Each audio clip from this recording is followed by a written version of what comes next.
Serviteur de Dieu, sachez une chose. La première chose que vous devez être, la première chose que vous devez être, c'est d'être des adorateurs. Quelle est ta vie réelle d'adoration? Quelle est ta vie réelle dans la présence de Dieu?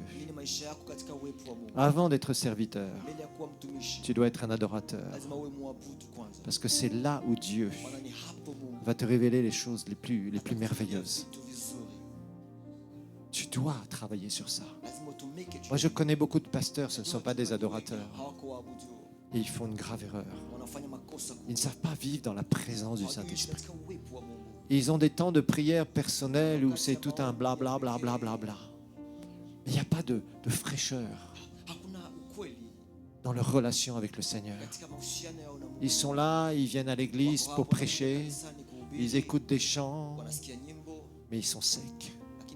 Mon frère, si tu veux vraiment avoir un ministère qui porte des fruits, tu dois être d'abord un adorateur, un vrai adorateur. Et tu vas découvrir des choses merveilleuses. C'est là où le Saint-Esprit te visitera, avant même que tu exerces le ministère. C'est là où il te mettra à cœur des sujets de prière particuliers. C'est là où tu arrêteras de porter l'image du pasteur, parce que tu es un homme qui est revêtu d'un don divin. Mais tu n'as pas à porter une image spéciale. Tu as juste à être toi-même, à une relation merveilleuse avec le Saint-Esprit et à donner ce qu'il te donne. Le reste, c'est pas important. C'est pas l'image que tu portes qui est importante. C'est ce que tu es vraiment en Christ. Ta maturité sur laquelle tu travailles tous les jours. Car comment tu peux nourrir les autres si toi-même tu ne sais pas te nourrir? Comment tu peux amener le peuple dans la présence de Dieu si toi-même tu n'es pas quelqu'un qui vit dans cette présence?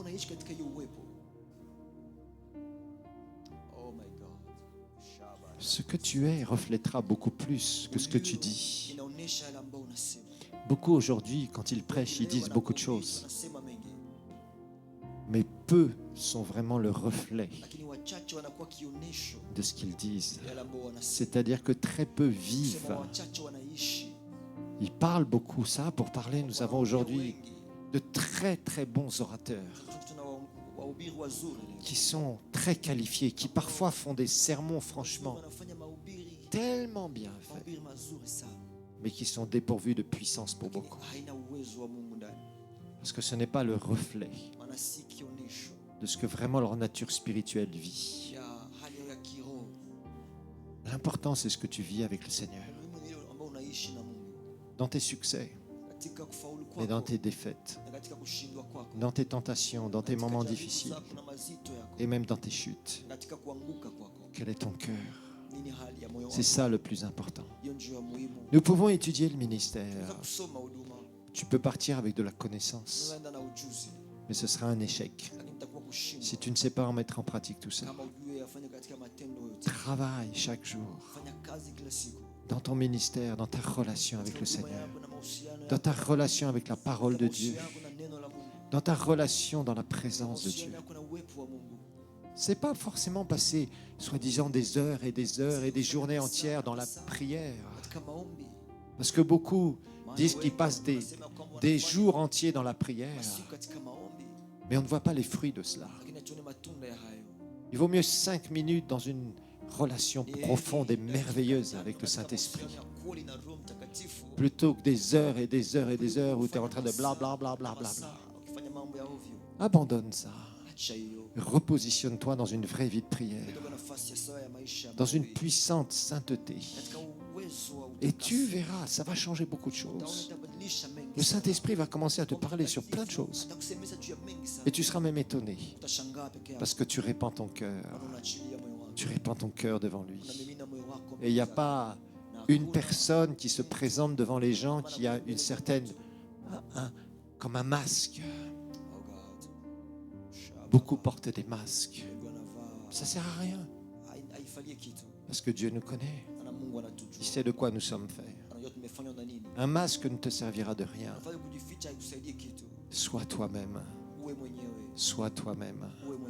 Et tu verras comment le Seigneur va changer les choses. Toutes ces prières que tu as faites pendant des années, où tu ne vois rien de spécial, là, elles vont commencer à prendre de la valeur. Elles vont commencer à avoir un impact réel. Pourquoi tu pries pour que les gens viennent dans ton église? Pourquoi? Est-ce que c'est juste pour avoir du monde devant toi?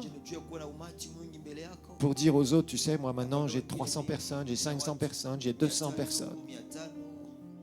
Ou est-ce que c'est parce que tu as la compassion dans ton cœur? Tu as l'amour de Dieu dans ton cœur pour les âmes? Tout ça, ce sont des attitudes que nous devons changer, frères et sœurs.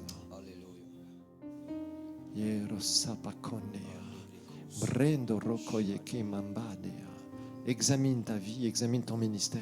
Vous savez, des fois on fait des choses parce qu'on ignore. Des fois on fait des choses parce qu'on essaye de se cacher. Tu dois seulement apprendre. La vérité, c'est ce que Dieu appuiera toujours. Tel quel devant lui. Être tel quel devant lui. Être capable de dire, Seigneur, oui, tu sais ce que je suis, Seigneur. À toi, je ne peux pas essayer de prétendre être une autre personne. Je ne peux pas prétendre certaines choses. Car tu me connais. Tu me sondes au plus profond de moi-même. Je ne peux pas faire semblant devant ta face. Car tout est à nu et à découvert devant celui qui nous aime et qui nous a rachetés. Et de temps en temps, nous avons besoin de faire des mises au point. Des mises au point. D'abandonner certaines choses qui sont bien cachées en nous. D'être purgés de certains péchés qui sont au plus profond de nous-mêmes. De certains traits de caractère qui nous empoisonnent la vie.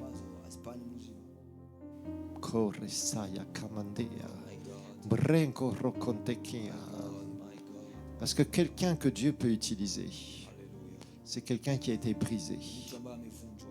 Et pour être brisé, c'est quand d'un seul coup, tout ce que tu as pensé construire est détruit devant toi. Et tu te retrouves à nu. Et la seule chose que tu peux faire, c'est te remettre entièrement au Seigneur. C'est comme le jour où nous allons mourir. Ce jour-là, nous serons totalement, complètement, à 100% dans les mains du Seigneur. Le jour où tu vas quitter ton corps, tu es complètement, totalement dépendant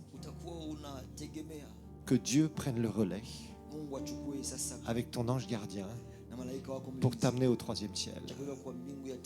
Ce jour-là, tu ne pourras pas dire non, je ne veux pas faire ça, je ne veux pas aller là. Non, les hommes ne comprennent pas ces choses. Et quand le cœur s'arrête, quand le corps biologique ne fonctionne plus et que l'esprit et l'âme sortent du corps, nous sommes à 100% dans les mains de Dieu. Pour le ciel, pour ceux qui sont nés de nouveau, ou pour l'enfer, au centre de la terre, pour ceux qui ne sont pas sauvés.